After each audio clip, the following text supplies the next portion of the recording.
reverting to our old national anthem. A lot of people are not aware that there was a panel set up, made up of Nigerians, to receive inputs from all over the world in 1959. And they were given time, and the panel had over 6 months to walk around to receive inputs. The intention was to get a national anthem that best reflects the feelings of Nigerians and the situation on ground. And they came up with that. The panel had 6 members. They worked, and the closing period was 31st day of March 1959. So when people are saying, oh, we are bringing you colonial anthem, please look into the history of the Nigeria we held thee.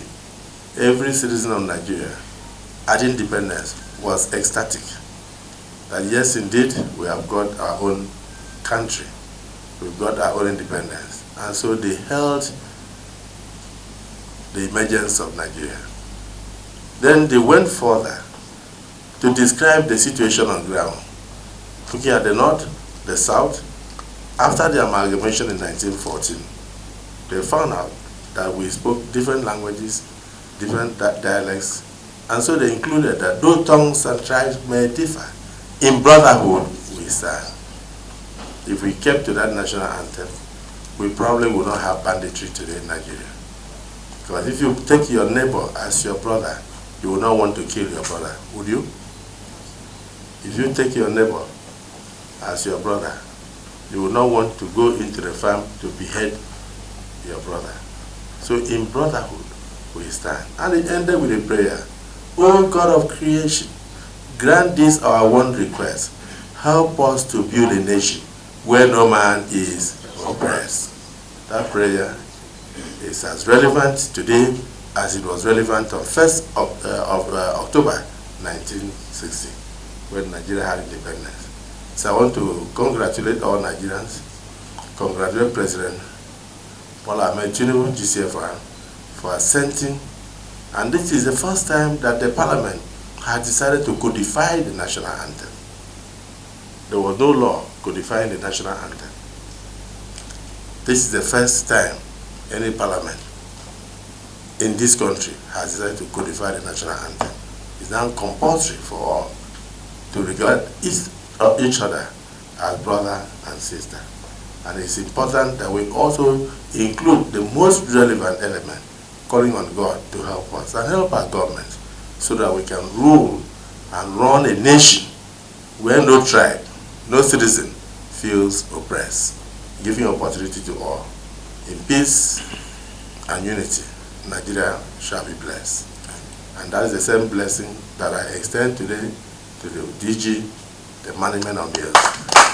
Thank you for this opportunity.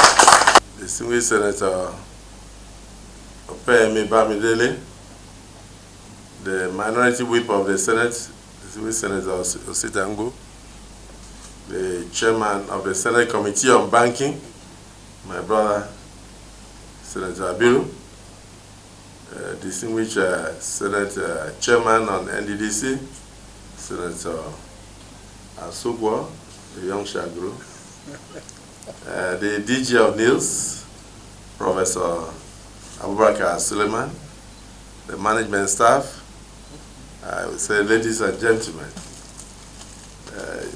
this is good. I know you've graduated many sets of students. You are partnering with the University of Benin to undertake master's degree in democratic studies. You are proving to be a major research center for democracy in Nigeria. The complex itself, though uncompleted, is very promising, very big. It ranks among the best in the world in terms of democratic institutes. I don't have any doubt that your leadership here is improving democracy in Nigeria. For the management staff, the consultants and the graduates of the institute, I will say kudos. You have been imbued with very high intellect. You have been given the best of education. It's very clear that if Nigerians knew what we have in NILS, and we don't need for certain either state houses or assembly or certain committees of the legislature to travel to Harvard, to travel to Cambridge. This is our own Cambridge. This is our own Harvard, and you are prepared and well equipped to do your best for the country. There is no doubt that our presence here today will change the fortunes of NILS from tomorrow. We have always given you support since we came on board on 13th of June 2023. In the next 1 week or thereabout, we should be marking our first anniversary in office. And then we will, on that day, further present this research work undertaken by NILS, for which the foreword was written by me to all members of the National Assembly and then to state governors for onward transmission to their different state legislatures. I want to say congratulations for a job well done. So on behalf of the leadership of the Senate and on behalf of all distinguished senators, just want to say, keep the flag flying. We have made a lot of inroads into legislation and legislative activities in the last 1 year. And one will say, which one appeals to me the most?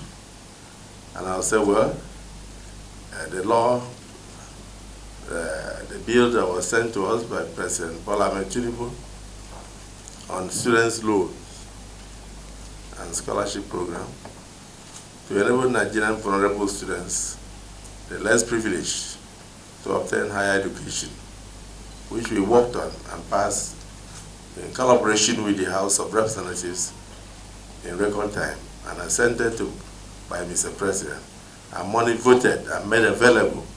And as I speak to you now, over 30,000 Nigerian students have already been selected to benefit from that scheme. That is one of the bills that I would say appeals to me the most.